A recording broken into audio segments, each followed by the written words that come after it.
How's it going, guys? Today I did my first interview with John at SOMA Games. So fun, so fun. We sat down, we talked about SOMA Games. They're a Christian game company in Newberg, Oregon. They go and they do their own games. They're working with Redwall. It's a book series that I grew up reading. I know a lot of people did. It's a fun series, and so it was fun to dive in and see their progression. They started in 2008 when it was super hard, and now they've grown. They're working in this open work environment. They've got one office area, and they're all there together working on stuff. Really cool. How this interview actually came about, I had an assignment and it wasn't going to pan out because we were just running out of time, but I was like, you know what? I could give them a call, but I could go the extra mile and I could go film for these people. So I went and filmed and I created that opportunity. And I want to challenge you guys today. Go out. Just take that extra step. So that's what I did, and I loved it. It was so fun. Ethan and I went down there. Ethan and I are talking about traveling, and it's like, you know what? First, let's go to Newberg. First, we went up the hill on Corbin. We went around there for an hour, okay? Now, second, let's go to Newberg. Let's go to Newberg and have some fun, film this for them. We had a great time. We were efficient. It was just a great experience. And so now, coming out of that, that was my first interview with someone. And I was like, you know what? I want to start a podcast. Let's go do this. So enjoy this interview. It was a great time. We get an office walkthrough so you can see that. Just a good time. Just a great bunch of people. So wish them the best, and we'll see what happens from there. So excited. Enjoy the interview, guys. Okay. So what does it look like working here at SOMA Games? I mean, you guys have released a few different games and stuff. They're really fun. But what's special about SOMA Games? What's special about SOMA Games, man? So in 2008, Chris Skaggs was the original founder with Randy Bruin and myself, and so that's almost, maybe it's 2019 now, so it's a long time. Yeah. It's been really fun, but it's been really hard. So diving into a very competitive industry as indies is hard enough. Trying to be Christians and bring a whole different model to the industry is even harder. But it's been a lot of fun. And it's morphed over time. At first, we launched with mobile games. And so just a few years ago, we were able to do console. We're still doing some mobile games, but it's also changed in scope. When we first started, we had 4 of us, maybe 3, and now I don't know, I can't keep count of how many people we have working on the team now. So it's a lot of fun, but with that's a lot of growth too. Yeah. So all the things you get with growing business, we're not a startup anymore. Sometimes it still feels like a startup. I mean, you're in a box. As you can see, the big office there's no offices. It's just one giant box. So that feels like a startup, but it's a lot of fun. It's challenging every day. It's exciting, it's adventurous, and it's all the kind of things you get into business for. And then it's gaming. So, video games are fun, and it's exciting, and all the art and the different pieces. I like video games specifically, especially SOMA, because you get to work with so many different creatives, from sound engineers to music to art to design to programming. And everybody brings so many different aspects of the video game business. It's really exciting. Yeah, that's awesome. What is the SOMA game production process? I mean, so our production process is, there's some things that are pretty standard to the industry. Yeah. An idea comes to us, or whether we have an idea, and we begin that process of basically whiteboarding to gray boxing to full-on production, iteration. And then releasing. So there's all those different things that are very standard in the industry. But then if you bring in things like Redwall, and you bring in things like hearing God's voice and telling you to do this and not that, and we have this idea of redemptive business, and this is an idea that Chris Skaggs, who's a fellow with Praxis, It's Praxis Incubator is an incubator that was created by Christians to help startups, young business people, learn the ropes and also have mentorship. And through that, they have this redemptive business idea. It's bringing Christian principles, principles that Christ taught to the business world. And so we want to do this as a way of being redemptive in the video game development space. You've heard of crunch, like in the video game crunch, where like you're in a production and people are working 70 hours a week. You're misogynistic, you know, all these different things that give video games, like violence in video games, give video games a bad rap. We're trying to bring that redemptive business model to video games, taking regular rest. Is this good? Is this game good for the world? Might be good for business, might be a money maker, but is it good for the world? Is it something that God would be pleased with? Those are the kind of things we're trying to bring into it. So our production model is a little bit different because we're always keeping that in mind: the people, the product, the spirituality of it. And so it's like the business if you're an indie studio, but it's also different. Yeah, wow, that's really unique. Is there, so you talked about like taking rest, like what does that look like? You're getting crunch time and then you got to get it done, but like now we're not getting much rest. So, but if that's we want that to be a we know when any project you've got, you know, whether it's you're graduating college or you're starting a new job, there's going to be seasons where you have to push. But if that's always what it's like, then you're, you know, the idea of Sabbath was to leave something left, you know, to and have that space, like even scientifically, if you're always pushing and you never have wall time or whatever to come up with the new creative ideas, then you're going to fail. And you might have some great ideas and do really well, but you're also going to burn out. And so the idea around that is to encourage taking Sabbath time, encourage taking, you know, setting the computer aside at 5 o'clock, walking away. And that isn't, some of us are more productive at midnight, and so we try to have flexibility, like people can work at certain times of the day, but always come back to the idea of like, okay, do I need to rest now? Yes, we crunched, but we want to always be doing that. Yeah, that's really interesting. I mean, it sounds like, I mean, even the space that you're talking about, it's like everyone's together, and it's not the regular constructed system or whatever. And I think you look at Pixar, you look at, there's a company called Idea, and they do this where they have everybody together, they have this space where they can come together and collaborate. And so it sounds like that's what you're doing here. That's really cool, and you're doing it with a Christian perspective, and it flows from that. And it's amazing what I heard is like, okay, we give people rest, and then from that rest they go and they create more, and it's like you're so much more productive. That's the idea. You know, being a young company and trying to launch a huge IP like Redwall, processes are not quite in place yet, and so we're up against some deadlines, and so we're having to push hard. Now, in the ideal world, we want to work hard up front, so that when you reach those deadlines, you're closer to that goal. So we're still figuring this out. We're still trying to structure things better, but at the same time, you know, keeping that in the mindset of like, okay, we can't live like this forever.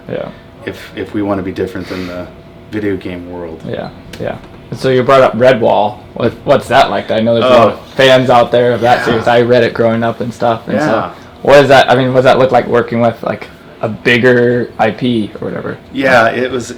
Working with Redwall as an IP has been a dream come true. And I say that because the weird part, I don't know if you heard the stories, but I had a crazy dream, and I emailed Chris. We even have it on the wall, so remind us.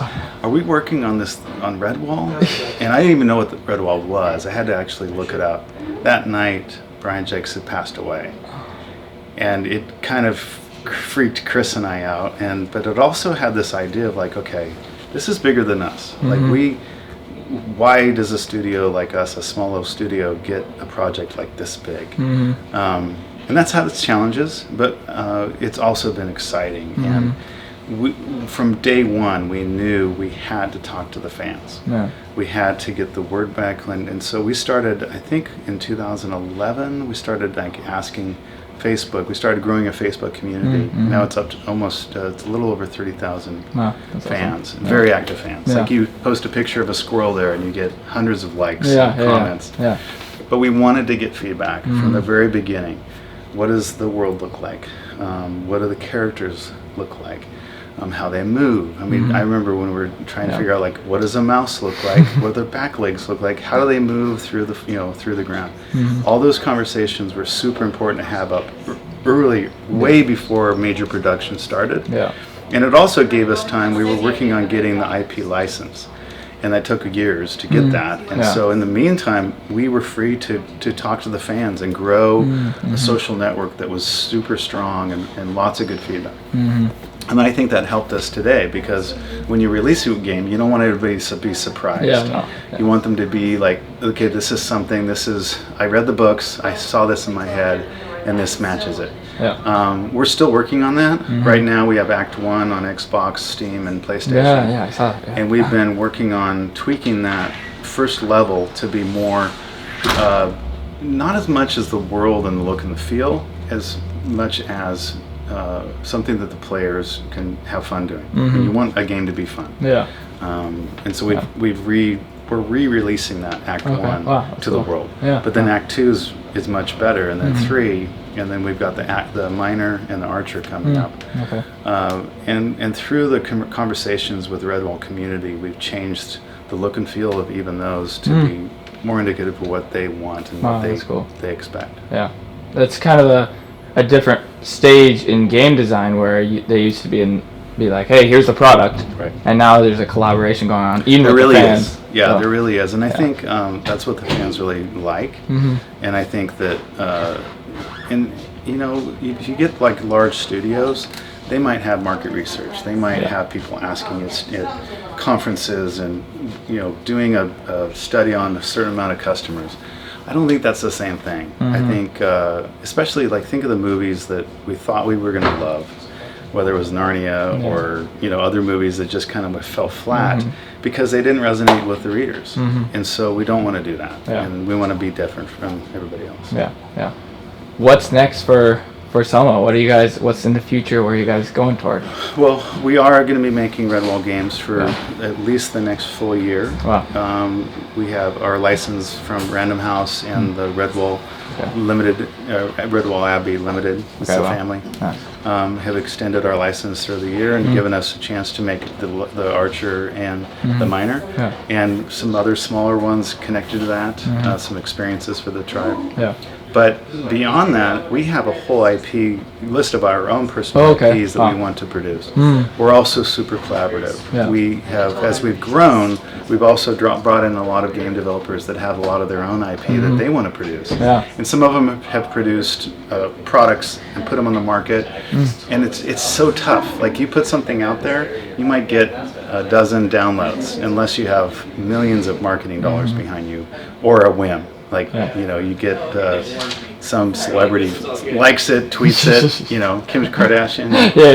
But unless that happens, it's hard to go. And so our idea is, like, we want to raise the tide for a lot of developers like us and be a community. And so that's where we come as far as publishing other people's IP and helping them produce and helping them market and helping them get the word out. So that's kind of the future of SOMA. We've got space games. We have a current space game on the Xbox called G Prime. So it's a puzzle game, kind of the gravity puzzle. But that whole storyline has many games with it. We've got some supernatural games. They're not like Bible games. They're more of like exploring what does the supernatural world look like, and how does that work in a game mechanic. So we've got a lot of exciting things to come. That's exciting. So thank you so much. Okay, cool. Well, let me just say, never mind. I have one more piece to that. So when we started SOMA Games back in 2008, the culture and the spirit we felt like God was leading us in making SOMA Games for was not just to make video games, but to bring something new, like C.S. Lewis or Tolkien did, to the writing world. This biblical narrative, this greater story idea. Not in a way that you're teaching Bible stories, because we got plenty of Bible games. We're not into making Bible games. But into this idea that there's a greater story that we're invited into, that we have a role to play in. And so with that, it's not just video games, it's a way of life. And from day one on Wednesdays, we had this time we called Jesus time, where we'd hang out, do some worship music, we'd pray together, and we have community. Because you think about it, like, we're not supposed to be just hanging out in church or life group or something. We wanted that to be a part of work. Well, that developed into this thing where we would share a video or share an idea. Today we showed this really cool video about the Star of Bethlehem and the science behind it. It's just nuts. Like, astronomer actually went back and was able to figure out when the star appeared and all this crazy stuff. It was nuts. But we present that, and this has really been really cool in the shop. And I think it's really helped us grow spiritually, us grow as a team, community-wise. Well, we wanted to share that out with the world, and so we're going to launch this probably in the first part of January. Is this thing called Tempus Divum, which in Latin means divine time. And we're not going to be recording or using our time here on Wednesdays, but from that we're pulling that and saying, you know what, this is the cool stuff we've found. These are the questions we've asked about God or spirituality, whatever those things are. And we're going to launch that on the website for people to sign up, and they get like a playlist that comes weekly. So we've got a list of like 50 topics that we could share. And Chris and I can even expand on those if we want, maybe do a podcast or a longer video. So that's going to be coming in January this next year. So we're excited about that. Yeah, that's awesome. It's just sharing a little bit. It's like sharing a little bit of the inside of SOMA to the outside world. Because we have people asking all the time. People come in for job shadows or internships, and we can't fulfill them all. And so we want to expose a little bit of that, of SOMA, to the world. That's awesome. That's really special in the workplace. I mean, oh, absolutely. That, so, yeah, that's awesome. Well, where do people spend most of their time? At work. Work or sleep, right? And family is important, but if people are going to spend 9-8 hours a day someplace, I want to be in a place where they're being fed and they're being loved and they're being grown. And then they can be so much more creative and productive in that workspace too. So that's amazing. That's really cool. So cool. Yeah, thank you. So I thought what we could do is Sammy like has her fingers. She's one of the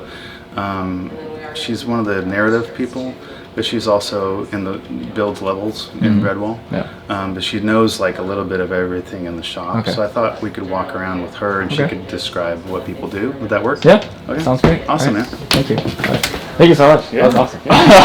Hi, I'm Samantha. I am a junior level designer working with narrative on quest design and integrating it into the levels. And this is SOMA Games. This is Chris. He's our big boss man in the power chair. He basically makes all the big important decisions and is in charge of the whole vision for the game and how it runs. This is our lead programmer, John McLaughlin. He is our... Mostly I'm just staring at bars, installing the Xbox and uploading to Microsoft and then be testing it. Oh, so wow. Literally, I'm staring at a screen. It's almost done. Then I'll go test. Wow. Programmer. Lead programmer, so that's just... I fix anything that's broken that other people don't know how to fix. It's true, we can fix anything, often just by looking at it. These are our coders, programmers, the feet on the ground, doing the magic numbers in the back end. These two lovely ladies are our narrative team. Heather is our lead narrator, and hello. Amy is our... You're good. Because I'm realizing I didn't even say their names in there. It's okay. It's okay. So if you're not our lead, what are you? I'm a staff writer, I guess. Staff writer? Yeah. Making all the lovely stories and the side lore. This is Erin. She is the head art director. She's in charge of the art and making everything look all nice and making sure our colors match and that everything adheres to a strict set of rules. Mostly management these days, management, but That's great. That man over there in the corner is our technical lead, Gavin. He does a blend of animation, particle effects, coding, and art. He's like right where those two Put it. Intersect. Yeah. Yeah. With those two intersect. All right. Well, cool. This is JB. That's JB. What about this table? What's going on here? So this is the Redwall set where we film the updates on what are they? The like product updates, announcements. Yeah, product updates when we put out new builds, when we've improved something. Like I talked about earlier, we always try to stay on the edge of where the fans are giving us feedback. And so this is a way to tell them, hey, we heard you, and we fixed this, or we did that, or we improved this. So yeah, it's pretty cool. And it's supposed to be the library, right? Or the gatehouse? Yeah, Or the gatehouse. library, something Yeah. like that. Yeah. I don't remember the name of the artist who did it. Oh, for us. Elizabeth Huddock, who's an amazing artist. She used to do set designs in George Fox. Oh wow. And she did all this. In fact, she did a couple sets for us, one for G Prime, our space game, she's just so good. So we want her to do more work. So Yeah. Oh cool.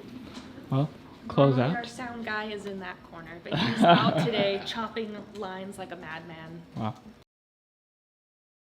Thanks for coming in and taking a look at what we do here. And you can ask him. Big picture stuff. Very nice. Yeah, nothing is more exciting than email. Hey. The lifeblood of the workforce. All right.